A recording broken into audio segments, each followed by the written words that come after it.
여러분 안녕하십니까? 행정학을 강의하는 김철입니다. 한 주간의 학습 내용을 문제로 확인해보는 주간 행정학 시즌2 그 10번째 시간의 문을 열도록 하겠습니다.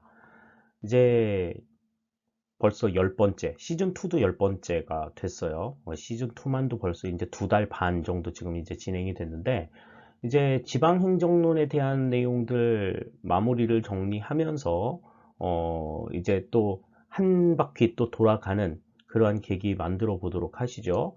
지방행정과 관련된 법령의 내용들이나 또 심화적인 내용들 같은 경우에는 사실 지방자치법이 중심이 되어 있는데, 이 지방자치법 같은 경우에는 이제 내년에 전부 개정이 된 내용이 새로 시행이 되기 때문에 실질적으로 지금 현행 그 지방자치법을 가지고 시험이 출제가 되는 것은 이제 이번 시험이 마지막이다, 올해가 마지막이다, 이렇게 볼 수 있겠습니다. 그러니까 어, 지금 뭐 예를 들어서 2, 3년 계속 지금 공무원 시험 준비하시는 분들의 경우에는 만약에 이제 내년에 다시 또 불행하게도 시험을 보셔야 된다라고 하면 이 내용들은 이제 다 접고 새로운 내용을 지금 보셔야 된다 하는 점들이 음, 좀 특색 있는 내용이다, 이렇게 볼 수 있겠어요. 그러니까 지금 뉴스나 언론을 통해서 지금 지방자치법이 개정이 돼가지고 뭐 여러 가지 이슈들이 나오는 것들이 전부 다 이게 시행이 뭐 빨라야 7월, 빨라야 올 7월, 그리고 늦어도 보통 이제 그 법의 시행은 이제 내년도부터 이제 시행이 되도록 지금 되어 있습니다. 그래서 이번에 이제 국가직, 지방직, 서울시 시험에는 그러니까 지방행정론의 내용에서 지방자치법과 관련이 된 내용은 기존의 법령이 그대로 출제가 될 거다, 이렇게 우선은 말씀을 드릴 수가 있겠어요. 그러니까 정리되어 있는 내용들 충분히 활용을 하셔서 이 부분에서 실점이 일어나지 않도록 각별히 좀 준비하시면 좋겠습니다. 그러한 목적 가지고 오늘도 10문제 같이 한번 살펴보도록 하시죠. 1번 문제부터 살펴보겠습니다. 1번입니다. 다음 중 지방자치단체의 사무 범위에 포함되지 않는 것은, 그랬습니다. 지방자치단체의 사무, 그러면 굉장히 많은 내용들이 있었어요. 한 6가지, 7가지 정도의 이야기들이 쭉 있었는데, 그와 관련된 내용들에 이제 포함이 되지 않는 게 뭐냐 하는 겁니다. 자, 1번 보시면 주민의 복지 증진에 관한 사무. 이건 뭐 지방자치단체에서 하는 사무 가운데서 가장 기본적인 사무 중에 하나다, 이렇게 볼 수 있겠죠. 자, 다음 2번. 농림, 삼공업 등 산업진흥에 관한 사무. 이 역시도 지방자치단체 사무 범위에 포함이 된다, 이렇게 볼 수 있겠습니다. 다음 3번. 지역 민방위 및 지방소방에 관한 사무. 물론 소방직 공무원이 국가직으로 전환이 되기는 하였지만, 그죠? 지방소방에 관한 사무나 지역 민방위 사무는 여전히 지방자치단체 사무에 속한다, 이렇게 우리가 볼 수 있어요. 아직까지는 그 관련된 내용들은 법에 적용이 되지 않고 있다, 이렇게 보시면 되겠습니다. 다음 4번. 외교, 국방, 사법, 국세 등 국가의 존립에 필요한 사무. 이거는 이제 지방자치단체 사무에 제외되는, 그러니까 지방자치단체가 할 수 없도록 규정이 된 국가사무에 해당이 되는 내용입니다. 따라서 지금 여기에서는 지방자치단체 사무 범위에 포함이 되지 않는다라고 볼 수가 있어요. 1번의 정답은 4번이 되는 것 우리가 확인을 할 수가 있겠습니다. 지방자치단체 사무 범위 같은 경우에는 뭐 교재에는 세부적인 내용들까지 상세하게 설명이 되어 있습니다. 그런데 이제 어, 좀 구체적으로 이제 큰 굵직굵직한 내용들의 경우에는 한 6, 7가지 정도 나와 있으니까 그 부분들이 어떠한 것들인가 하는 것 눈으로 익혀두실 필요가 있을 것 같아요. 잘 정리해 두시면 좋겠습니다. 2번입니다. 다음 주민투표에 대한 설명 중 옳지 않은 것은, 그랬어요. 주민투표와 관련해서는 주민투표법이 개정이 됐다는 말씀 드렸습니다. 그래서 수업 시간에도 주민투표법이 개정이 되고 나서 이제 그 변모된 이슈들에 대한 이야기들을 강조 드렸었는데 1번부터 볼까요? 투표권자는 투표임명부 작성 기일을 기준으로 만 19세 이상의 주민으로 한다 그랬습니다. 네. 그러니까 주민투표를 할 수 있는 투표 연령이 만 19세다. 작년에 이맘때만 하더라도 이제 공직선거법의 선거 연령은 만 18세로 하향 조정이 됐었지만 주민투표법은 그대로 유지가 되어서 만 19세로 유지가 되었다라고 말씀을 드렸었는데 이게 이제 최근에 이제 주민투표법이 개정이 되면서 이 투표권자, 주민투표에 대한 투표권자 역시 만 18세로 하향 조정이 되었습니다. 그래서 공직선거법의 선거 연령과 이제 같은 수준으로 맞춰지게 되었죠. 그래서 1번 같은 경우에는 만 19세 이상이 아니라 만 18세 이상의 주민이 주민투표에 참여할 수 있다라고 하는 것 생각해 두시면 되겠습니다. 그러니까 1번이 바로 지금 아닌 내용인 것 같고요. 다음 2번.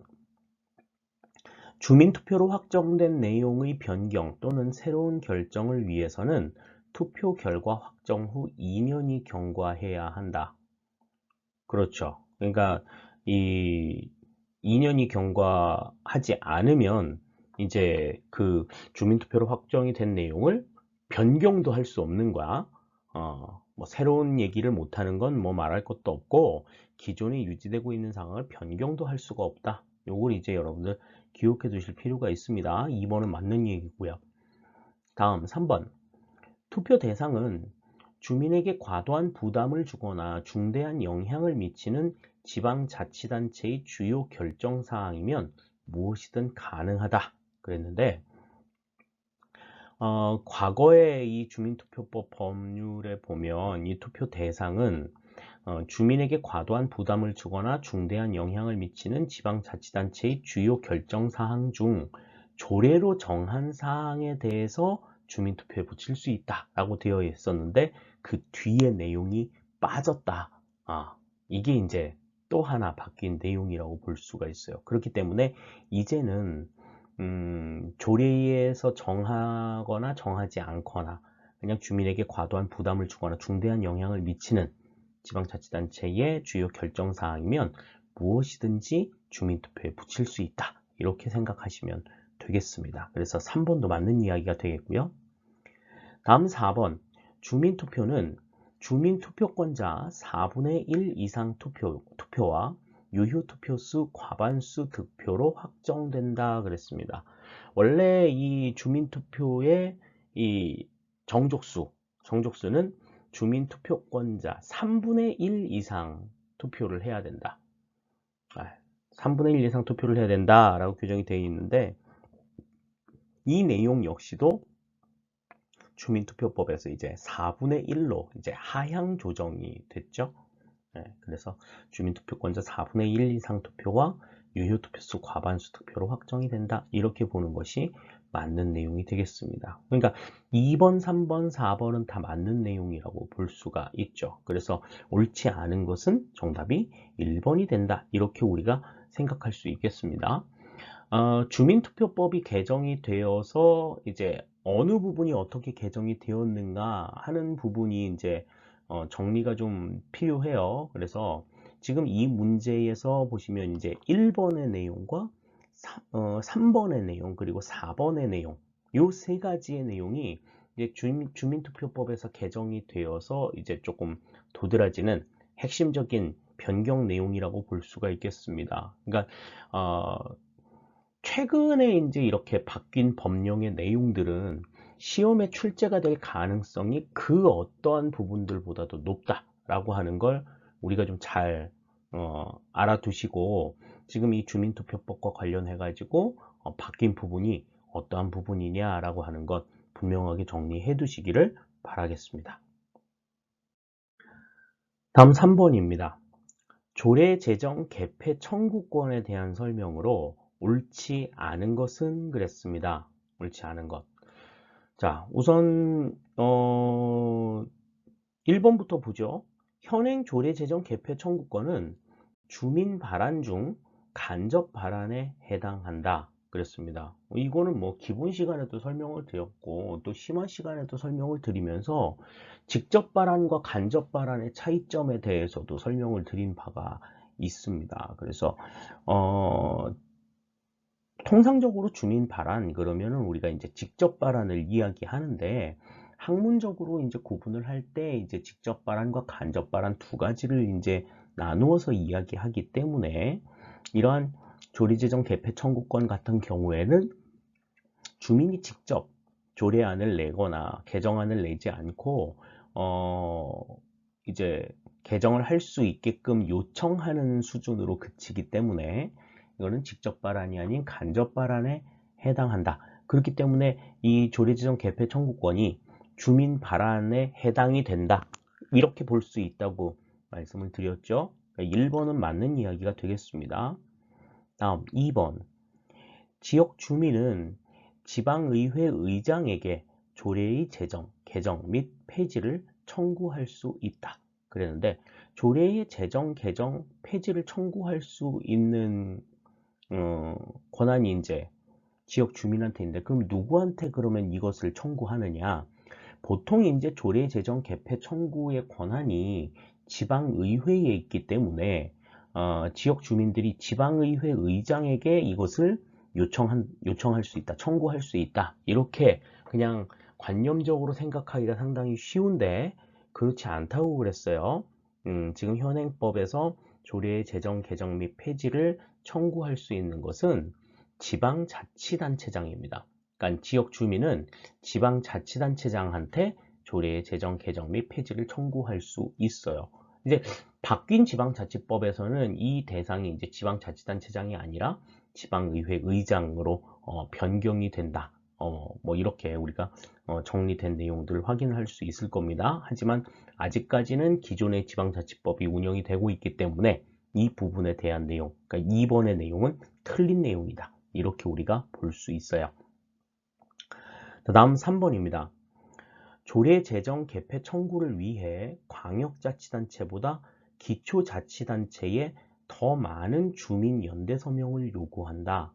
그랬는데, 자, 일단 광역자치단체 같은 경우에는요, 이제 지역 주민 총수의 100분의 1 이상 70분의 1 이하가 연대 서명을 하도록 되어 있어요. 그러니까 퍼센테이지로 따져보면은 1%에서 한 1.43%이 정도가 될 것 같고요. 기초자치단체의 경우에는 주민 총수의 50분의 1 이상 20분의 1 이하. 그러니까 이제 퍼센테이지로 따져보면은 2%에서 5% 정도가 됩니다.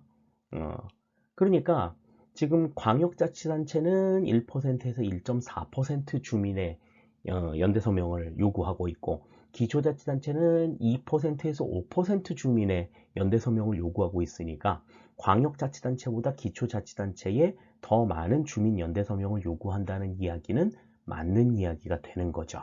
네. 자, 다음 4번. 인구 50만 이상 대도시는 조례 제정 개폐 청구를 위해 광역자치단체와 동일한 조건이 적용된다.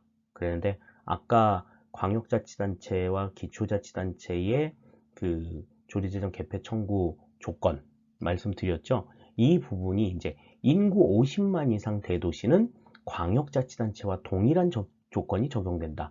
그러니까 지역 주민 총수의 100분의 1 이상 70분의 1 이하 이 규모로 이제 주민연대 서명을 받아야 된다라고 하는 거죠.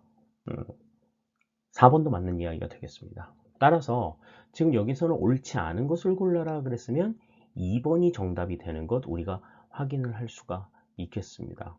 문제가 좀 의외로 좀 까다로운 그런 문제라고 생각이 될 수도 있겠습니다만은 현행법이 어떻게 규정이 되어 있는가 하는 것을 여러분들이 조금 관심 있게 살펴보신다면 이 내용에 대해서도 충분히 답을 찾으실 수 있었으리라 라는 생각을 가져봅니다. 3번의 정답 2번이 되겠습니다. 4번입니다. 다음 중 주민감사 청구 제외 대상에 해당하지 않는 것은 그랬습니다. 주민감사 청구 제외 대상은 우리 이제 지방자치법 16조에 나와 있는 내용들이에요. 4가지 요건이 나와 있는데, 일단 첫 번째, 수사나 재판에 관여하게 되는 사항. 다음, 개인의 사생활을 침해할 우려가 있는 사항. 다음 세 번째, 다른 기관에서 감사하였거나 감사 중인 사항. 다음 네 번째, 소송이 진행 중이거나 그 판결이 확정된 사항에 대해서는 주민감사 청구를 실시할 수가 없다. 이렇게 이야기하고 있습니다. 지방자치법에 규정이 되어 있어요. 자, 그러면 1번부터 보시죠. 개인의 사생활을 침해할 우려가 있는 사항, 이거는 제외 대상에 포함이 되고 있습니다. 다음 2번, 수사나 재판에 관여하게 되는 사항. 그렇죠? 2번도 맞는 이야기. 다음, 공공시설의 이전 및 폐쇄와 관련된 사항. 이런 내용은 없었죠, 아까. 다음, 다른 기관에서 감사하였거나 감사 중인 사항. 네, 요거는 들어가는 내용이 되겠습니다. 따라서 4번에서는 지금 이제 공공시설의 이전 및 폐쇄와 관련된 사항은 주민감사 청구 제외 대상에 해당이 되지 않는다. 따라서 4번의 정답은 3번이 되는 거 우리가 확인을 할 수가 있겠어요. 그러니까 뭐 어떠한 것들이 이제 감사 청구 대상이 되느냐? 감사 청구 대상이 되는 거는 이제 기관장, 그러니까 그 지방자치단체장이나 그 다음에 뭐 지방의회 의원들 이런 사람들이 위법한 행위를 했던지 아니면 공익을 현저히 저해하는 어떤 행위들을 했을 때 그 행위의 위법성이나 이제 공익을 현저히 저해한 그러한 부분들에 대해서 이제 감사 청구를 할 수 있는데 여기에서 이제 제외 대상이 등장하죠. 그 부분들 정리를 해두자라고 말씀을 드렸었습니다. 그 내용들 확실하게 정리를 좀 해두시기를 바랄게요. 4번의 정답 3번이 되겠습니다. 5번입니다. 지방자치단체 간 분쟁에 대한 설명으로 옳지 않은 것은 그랬습니다. 지방자치단체 간 분쟁, 그러니까 뭐 광역자치단체 간, 기초자치단체 간, 또는 뭐 광역자치단체와 기초자치단체 간 분쟁이 발생했을 때 어떻게 해결하느냐, 뭐 이런 부분들에 대해서 여러 가지 이야기들을 좀 했었는데요. 1번부터 보시죠. 지방자치단체 간 분쟁은 당사자 해결을 원칙으로 한다. 그렇죠. 당사자 해결을 원칙으로 합니다. 그러니까 원칙적으로 이제 뭐 광역자치단체 같은 경우에는 행정안전부 장관이, 기초자치단체 같은 경우에는 이제 광역자치단체장이 이제 이 분쟁 해결을 이제 담당하는 중재자 역할을 하게 되는데, 당사자가 신청하지 않고서는 분쟁 조정을 하지 않는 걸 원칙으로 하고 있죠. 그 목적 자체는 이 자치단체 간 분쟁은 당사자 해결을 원칙으로 하고 있다라고 하는 것 때문에 그렇다, 이렇게 볼 수 있습니다. 자, 1번은 맞는 얘기고요. 다음 2번. 분쟁 조정은 당사자 신청에 의하지 않고서는 이루어질 수 없다. 그러니까 당사자 신청을 했을 때에만 이루어질 수 있다, 이런 얘기인데, 물론 당사자 신청에 의해서 이루어지는 게 원칙이기는 하지만 만약에 이 분쟁이 좀 공익을 현저히 저해하는 그러한 상황이어서 좀 해결을 좀 빨리 해야 되겠다라고 했을 때에는 아까 말씀드린 대로 행정안전부 장관이나 시도지사, 광역자치단체장이 직권으로 조정을 할 수도 있습니다. 따라서 당사자의 신청에 의하지 않고서는 이루어질 수 없다라는 이야기는 맞는 이야기라고 볼 수는 없어요. 2번이 그래서 틀린 내용 같은데요. 자, 다음 3번. 행정안전부 장관 및 시도지사는 분쟁이 공익을 현저히 저해하여 조속한 조정이 필요하다고 인정되는 경우 직권으로 조정이 가능하다. 그렇습니다. 뭐 맞는 얘기죠? 2번 설명하면서 같이 말씀드렸으니까 이해가 되리라 생각됩니다. 다음 4번. 지방자치단체 간 분쟁 해결을 위해 지방자치단체 중앙분쟁조정위원회를 둔다. 요거는 이제 우리가 기억하고 있는 내용 중에 하나죠. 지방자치단체 간의 분쟁 해결을 위한 위원회가 어떠한 위원회가 있느냐 하는 것도 같이 기억을 좀 해 둡시다. 따라서 옳지 않은 것을 골라라 그랬으면 여기서는 2번이 정답이 되는 거 우리가 확인을 할 수가 있겠어요. 그러니까 법령의 내용도 법령의 내용이지만 우리가 기본 시간에 정리했던 내용들, 요 내용들이 이제 법에도 그대로 나와 있는 부분이니만큼 기본 시간에 얼마만큼 내용을 잘 정리했느냐 하는 것이 이제 문제 해결력을 좀 높이는데 좀 중요한 열쇠다. 이렇게 볼 수 있겠습니다. 5번의 정답 2번이 되겠네요. 6번입니다. 지방자치단체 예산 편성 및 의결에 대한 설명으로 옳은 것은 그랬습니다. 우리가 이제 재무행정론에서 이제 국가 재정, 그러니까 국가 예산이 어떻게 처리가 되는가에 대해서는 좀 관심 있게 좀 봤었는데 상대적으로 이 지방자치단체의 예산, 지방 예산에 대해서는 그렇게 관심 있게 좀 보지 않았었던 측면들이 좀 있죠. 그러니까 법령에 분명히 명시가 되어 있는 내용이니만큼 우리가 좀 반드시 기억해 둘 필요가 있을 것 같습니다. 요 문제를 통해서 이제 우리가 같이 정리를 좀 해 보시죠. 1번. 시도는 예산안을 회계연도 시작 60일 전까지 지방의회에 제출하여야 한다. 그런데 이제 관련된 내용은 이제 지방자치법 127조에 명시가 되어 있습니다. 자, 그러면 광역자치단체, 그러니까 시도는 예산안을 언제까지 지방의회에 제출하도록 하냐? 회계연도 시작 50일 전까지입니다. 60일 전이 아니라 50일 전이에요. 자, 다음 2번. 시군 및 자치구는 예산안을 회계연도 시작 30일 전까지 지방의회에 제출하여야 한다. 그랬는데 기초자치단체의 경우에는 회계연도 시작 40일 전까지 제출하도록 되어 있습니다. 그러니까 1번은 50일, 2번은 40일이 이제 맞는 이야기가 되겠죠. 그 다음 3번. 광역의회는 회계연도 시작 20일 전까지 예산안을 의결하여야 한다. 그랬는데 그러니까 시도의회를 얘기하는 거죠. 이 시도의회는 회계연도 시작 15일 전까지 예산안을 의결하도록 규정이 되어 있습니다. 3번도 틀린 내용이에요. 1, 2, 3번이 다 틀린 내용이니까 4번이 맞는 이야기가 되겠죠. 기초의회는 회계연도 시작 10일 전까지 예산안을 의결하여야 한다. 요거는 맞는 이야기가 되겠네요. 따라서 정답이 여기서는 4번이 되는 것 우리가 확인을 할 수 있겠습니다.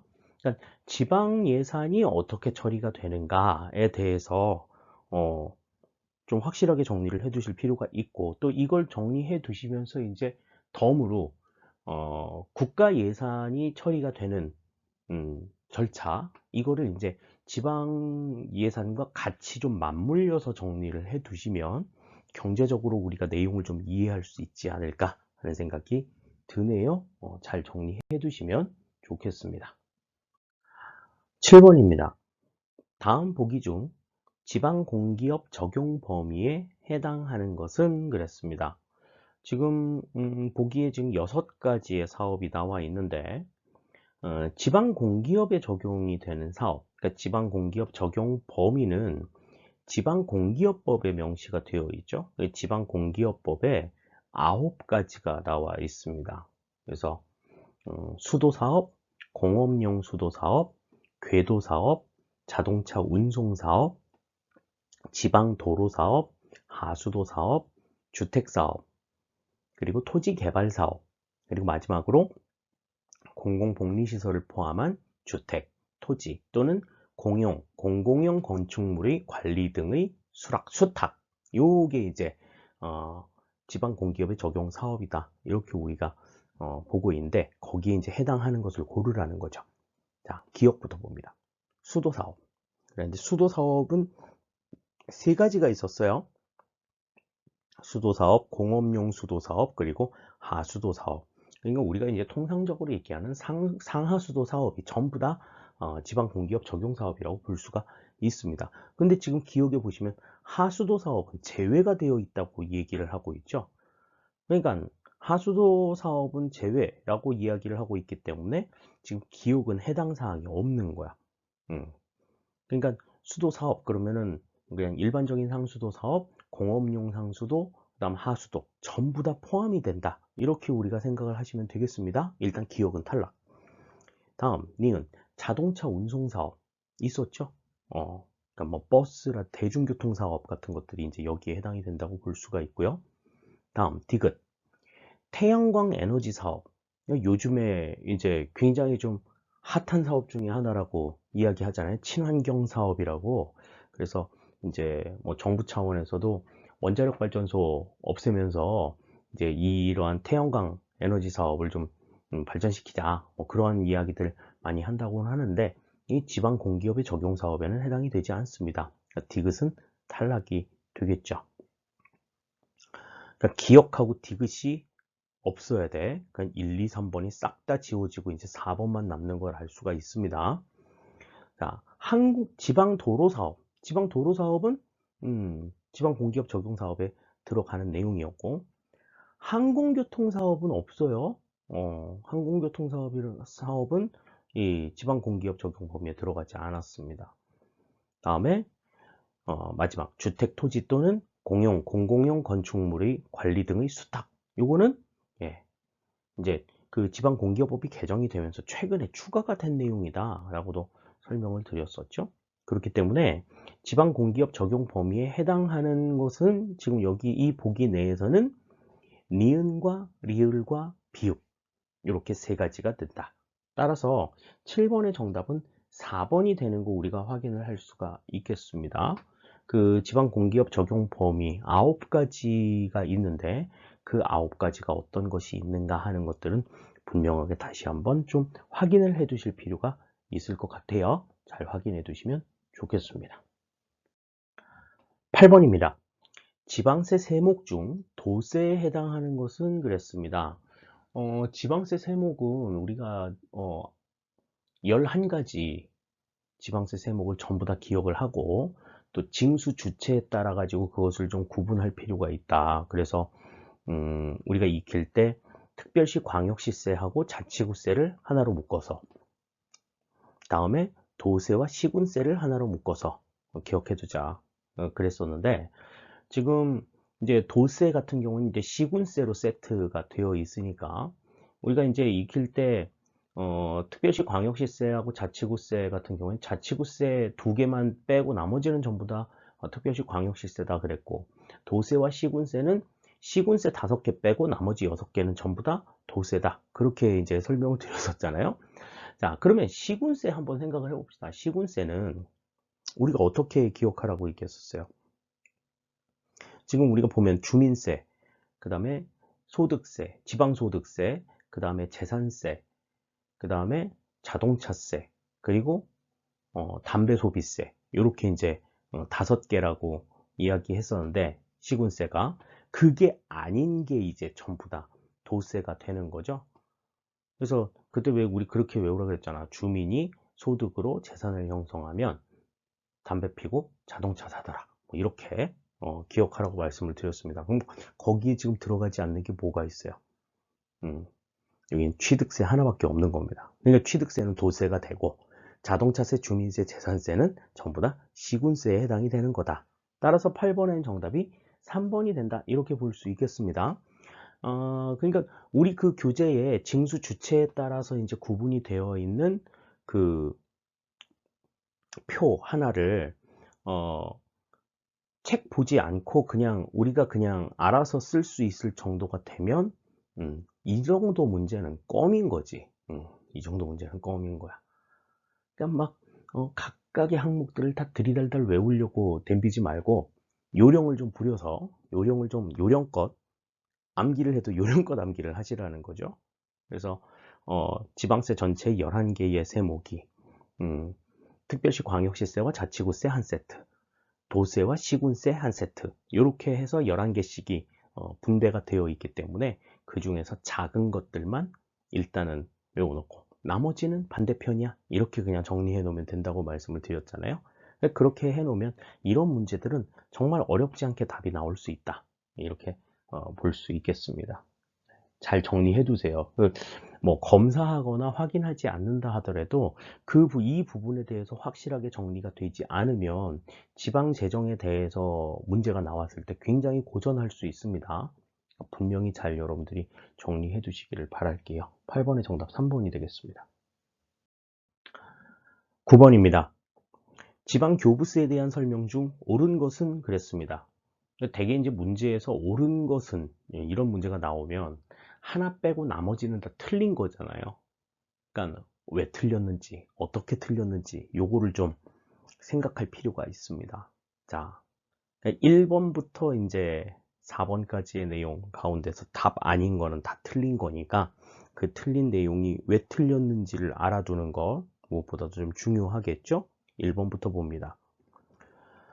보통 교부세는 내국세 총액의 19.24%의 95%에 해당하는 금액을 재원으로 한다 그랬는데, 지방교부세는 크게 이제 보통교부세, 특별교부세, 부동산교부세, 소방안전교부세 이렇게 이제 네 가지로 구분을 합니다. 근데 이제 보통교부세와 특별교부세는 재원이 똑같았죠? 내국세 총액의 19.24%. 근데 이제 거기에서 보통교부세가 차지하는 비율과 보통교부세와 특별교부세가 차지하는 이제 비중이 97대 3이었어요. 그렇기 때문에 보통교부세는 내국세 총액의 19.24%에 97%에 해당하는 금액을 재원으로 한다. 이렇게 해야 맞는 이야기가 되는 겁니다. 1번 그래서 틀린 내용이에요. 다음 2번. 특별교부세는 특정한 용도 및 조건 이행을 위해 교부한다.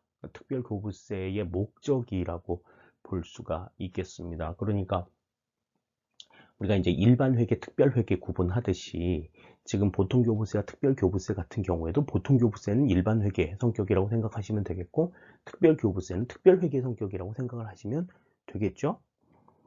다음 3번. 부동산 교부세는 종합부동산세 21%를 재원으로 한다 그랬는데, 부동산 교부세는 종합부동산세를 재원으로 합니다. 근데 종합부동산세 21%가 아니라 100% 전액을 재원으로 해요. 기본 시간에 확실하게 정리해 두셨으면 이 부분은 잘 아실 거라고 믿습니다. 다음 4번. 소방안전교부세는 소방 및 안전시설 확충, 안전관리 강화를 위한 목적 외에 사용할 수 없도록 규정되어 있다 그랬는데, 옛날엔 그랬어. 작년까지만 하더라도 소방안전교부세는 소방 및 안전시설 확충, 안전관리 강화를 위한 목적으로 사용할 수 있도록 규정이 되어 있었어요. 근데 작년에 이제 소방공무원이 지방직 공무원에서 국가직 공무원으로 전환이 되면서 이 소방안전교부세의 용도가 늘어났죠. 뭐가 들어갔어?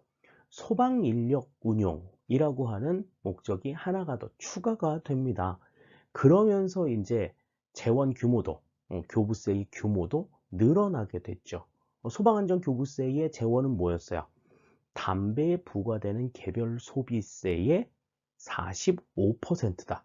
그러니까 원래 이제 20%였는데 25%포인트가 늘어난 45%가 된 거죠. 그래서 이제 또 다시 이제 부기를 한 것이 이제 뭐야?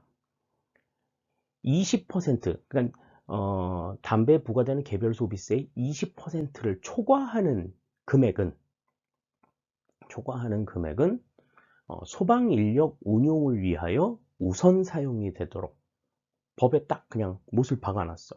그러니까 이 늘어난 증가된 25%포인트 같은 경우에는 뭐 때문에 주는 거라는 거예요? 소방 인력에 대한 인건비로 활용할 수 있도록 그 목적 때문에 주어지는 거다. 이렇게 딱 못을 박아 놓은 거죠. 그렇기 때문에 지금 4번 같은 경우에는 소방안전교부세의 사용 목적은 지금 여기서는 소방인력 운용이 빠져 있기 때문에 이거는 옳은 얘기라고 할 수가 없다. 이렇게 볼 수 있겠습니다. 따라서 1번, 3번, 4번은 틀린 내용인데요. 2번은 맞는 이야기죠. 그러니까 여기서는 2번이 맞는 걸 찾는 것도 중요하지만 지금 우리의 상황에서는 1번, 3번, 4번이 왜 틀렸는가를 아는 것도 그 못지않게 중요하다라고 하는 것 분명히 생각해 두시면 좋겠습니다. 9번의 정답 2번이 되겠네요. 10번입니다. 다음 중 지방자치단체장의 퇴직 사유에 해당하지 않는 것은 그랬습니다. 지방자치단체장의 퇴직 사유 뭐 세 가지 정도가 있었어요. 세 가지 정도.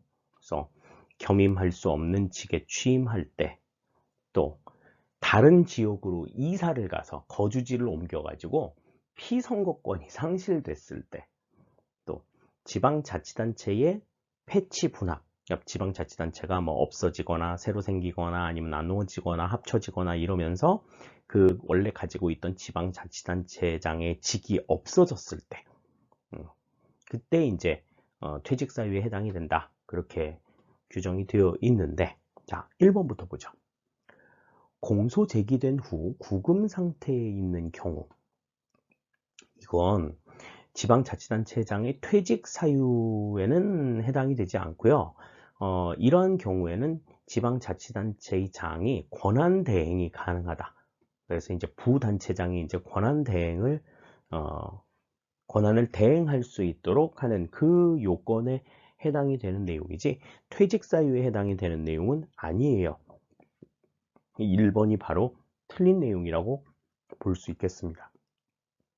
다음 2번 겸임할 수 없는 직에 취임할 때, 3번 피선거권이 없게 될 때, 4번 지방자치단체의 폐치 분합으로 지방자치단체의 직을 상실할 때, 이때는 전부 다 지방자치단체장의 퇴직 사유에 해당이 된다. 이렇게 볼 수 있겠죠. 따라서 10번의 정답은 1번이 된다. 이렇게 우리가 살펴볼 수 있겠네요. 법령에 나와 있는 내용이기 때문에 이거는 법령 살펴보시면서 좀 같이 정리해 두시면 좋을 것 같습니다. 문제가 까다롭게 나온다라고 하면 이런 부분들도 시험에 나올 수 있다라고 하는 점 유념해 두시고 잘 정리해 두시기를 바랄게요. 네, 이렇게 해서 주간행정학 시즌2 10번째의 시간 준비한 10문제 모두 같이 풀어봤습니다. 이제 시간을 마무리할 시점이 왔네요. 지난 9월부터 시작해서 3월 지금 이 시점까지 6개월 동안 총 25회차에 걸쳐서 주간 행정학이 여러분들을 찾아갔습니다. 오늘이 그 마지막 시간이에요. 뭐 마지막 시간이라고 해서 뭐 아예 없어지거나 그러는 건 절대로 아니고 이제 뭐 국가직 지방직 서울시를 준비하시는 친구들이나 뭐 군무원을 준비하시는 친구들이나 뭐 이게 행정학과 관련된 공무원 시험을 준비하시는 친구들이 이제 뭐 커리큘럼 상으로 문제풀이에 전부 다 돌입한 시점이 됐습니다. 그래서 내용 정리를 하면서 이제 그 내용을 확인하기 위해서 이제 문제를 풀어보는 목적으로 이 주간 행정학이 6개월 동안 지금 진행이 됐었는데, 이제 문제풀이가 들어가게 되면 이제 그러한 효용이 조금은 이제 좀 떨어지게 되겠죠. 그리고 이제 저도 문제풀이가 끝나고 나면 이제 동형 모의고사를 치르게 되는데, 그 동형 모의고사 출제에 조금 몰입을 해야 될, 집중을 해야 될 시점이 됐어요. 그래서 지금까지 이제 계속해서 일주일에 10문제씩 제가 이제 출제하고 이제 같이 문제를 풀고 그랬었는데, 이제 신규로 제가 이제 문제를 내는 것은 이제 이번 시즌에는 이제 마무리를 짓도록 하겠습니다. 그래서 제가 이제 출제하는 문제는 이제 올 시즌에는 이제 올해 시험을 대비해서는 이제 동형 모의고사 이전에는 이제 나오지는 않을 것 같고요. 이제 지금 하재누리 행정학 유튜브 채널이나 뭐 밴드에서 앞으로는 이제 주간 행정학이 이제 번외편으로 이제 국가직, 지방직, 서울시 시험, 뭐 군무원 시험 이외에 행정학을 가지고서 이제 시험을 치르는 것들이 있죠. 뭐 국회직 시험이라든지 행정사 시험이라든지 뭐 이런 곳에서 이제 출제가 된 문제들을 우리가 좀 하나하나 조금 살펴보는 시간을 좀 가져볼까 해요. 특히 이제 9급 시험이라고 하더라도 이제 난이도가 조금씩 높아지면서 7급 수준의 문제가 출제가 되는 경향들이 있고, 또 이 출제 문제가 이렇게 좀 로테이션이 이루어지죠. 국가직에서 출제된 게 지방직에 나오고, 또 서울시에서 출제가 된 게 뭐 지방직에 나오고, 뭐 이런 계속해서 순환이 좀 이루어지고 있는 상황들이기 때문에 그 변방에 있는 문제들을 우리가 완전히 무시할 수는 없습니다. 그래서 수업 시간에 시간 부족으로 이 부분들은 좀 다루기가 좀 어려운 그런 상황이기 때문에 그 문제들을 중심으로 해서 진행을 조금 해 보도록 할게요. 그래서 그 문제들이 어떻게 나오는지 그런 내용들 같이 설명을 하고, 또 교재에서 이제 뭐 다루지 않았던 좀 생경한 이론이라든지 뭐 이런 것들이 만약에 기출문제에 나와 있다라고 한다면 그 문제들은 이제 어떻게 풀어야 할 것인가, 그 내용에 대해서 이제 설명하는 시간으로 나중에 이제 동형 모의고사 직전까지 내용들을 정리하도록 하겠습니다. 그러니까 뭐 매주 여러분들을 찾아가게 되거나 그러지 않을 수도 있어요. 다만 찾아가게 되면 이제 하재누리 행정학 밴드를 통해서 그 내용들이나 자료들은 공개가 될 거고요. 그리고 또 뭐 혹시라도 이 하재누리 행정학 유튜브 채널에 뭐 구독이나 좋아요 알림 설정 해 놓으신 분들의 경우에는 아마 알림이 가게 될 겁니다. 그럼 그때 그 내용들 확인해 주시면 좋을 것 같아요. 저는 이제 동형 모의고사 출제에 집중하고 새로운 동형 모의고사 문제를 가지고 다시 여러분들 현장에서 만나도록 하겠습니다. 뭐 다른 곳에서 문제를 푸시던지 아니면 어디서 수업을 들으시든지 뭐 수업을 듣다가 이해가 안 되는 부분이나 궁금한 내용들이 있으면 언제든지 하재누리 행정학 오픈 채팅방을 통해서 질문하는 것도 잊지 않으셨으면 좋겠어요. 그동안 6개월 동안 여러분들 매주마다 그래도 빠짐없이 내용들 살펴주시고 또 공부해 주셔서 진심으로 감사를 드립니다. 문제의 수준이 얼마만큼 여러분들한테 도움이 됐을는지 잘 모르겠는데요. 그래도 간간히 매주마다 도움이 많이 됐다라는 말씀해 주실 때마다 상당히 많이 힘이 됩니다. 저도 여러분들한테 그러한 힘이 될 수 있었으면 하는 바람을 가져요. 그래서 올해 시험에 전부 다 합격할 수 있도록 끝까지 최선의 노력을 다 하겠습니다. 그러면 저는 현장에서 동형 모의고사로 다시 한번 여러분들과 만나도록 할게요. 그동안 주간 행정학을 아껴주시고 사랑해주신 여러분들 진심으로 감사드립니다. 안녕히 계십시오.